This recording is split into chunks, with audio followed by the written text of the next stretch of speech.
အားလုံးပဲမင်္ဂလာပါမင်္ဂလာညာချမ်းလေးဖြစ်ကြပါစေလို့မဟာဗမာဂျင်းကျော်လေးမှာစုမကောင်းတောင်းပေးလိုက်ပါတယ်အဲ့တော့ဒီညမှာမိကုံးလေးတစ်ခုမေးခြင်းနေဗျနော်အဲ့တော့ဒေါအောင်ဆန်းစုကြည်က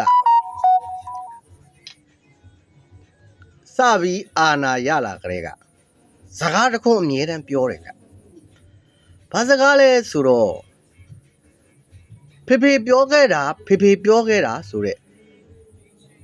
အဲ့ဒီစကားလေးကိုအမြဲတမ်းပြောတယ်ဗျဒါတော့အားလုံးသိကြမှာပါဖေဖေပြောခဲ့တာကျမကိုဖေဖေကပြောခဲ့တာ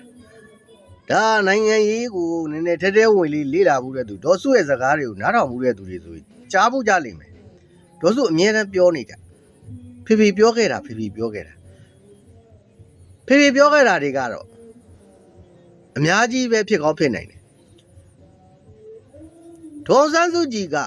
1945မှာမွေးတာဗျ1944မှာဖတ်တပဖွဲ့ပြီးတော့ဖက်စစ်ကိုတွန်းလှန်မှုအင်္ဂလိပ်ကိုပြန်ခေါ်ဖို့အလုပ်တွေရှုပ်နေတဲ့အချိန်မှာ1944မှာဒေါ်ခင်ကြီးကဗိုက်ဆကြီးပြီးတော့မှ45မှာဒေါ်စုကိုမွေးတာဖြစ်တဲ့ခါကျတော့1945မှာဂျပန်ကိုတွန်းလှန်တာလေဒေါ်စုဗိုလ်ချုပ်ဆန်းတည်တဲ့အချိန်မှာဒေါ်စုကအသက်2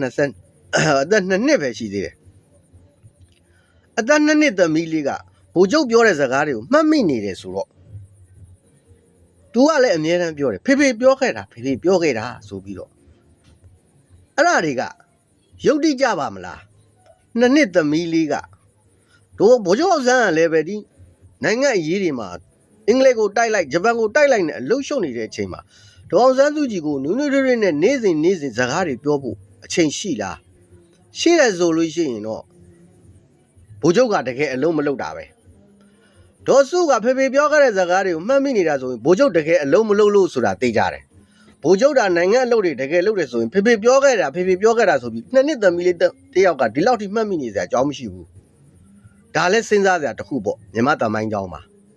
နော်အဲ့တော့ဒီမှာကျွန်တော်မေးခွန်းလေးတစ်ခုမေးချင်တယ်ဒေါအောင်ဆန်းစုကြည်ကဖေဖေပြောခဲ့တဲ့စကားတစ်ခုဘာရှိလဲဆိုတော့ရွှေကုန်းတိုင်းဒေါ်ဆန်းစုကြည်အကျယ်ချုပ်ကနေစလွတ်တဲ့အချိန်မှာဖြစ်လိမ့်မယ်နော်ရွှေကုန်းတိုင်းကြေညာချက်မှာဒေါ်အောင်ဆန်းစုကြည်ကဖေဖေပြောခဲ့တာဒါပါဆိုပြီးတော့ပြောခဲ့တာရှိတယ်အဲ့ဒီဒေါ်အောင်ဆန်းစုကြည်ကိုသူ့ဖေပြောခဲ့တဲ့စကားလေးကဘာလေးလဲသိတဲ့သူရှိရင်ကိုမန့်မှာရေးသွားပါအဖြေမှန်တဲ့သူကိုစုတော်ငွေ1000ဝယ်ပေးမှာဖြစ်ပါတယ်ရွှေကုန်းတိုင်းမှာ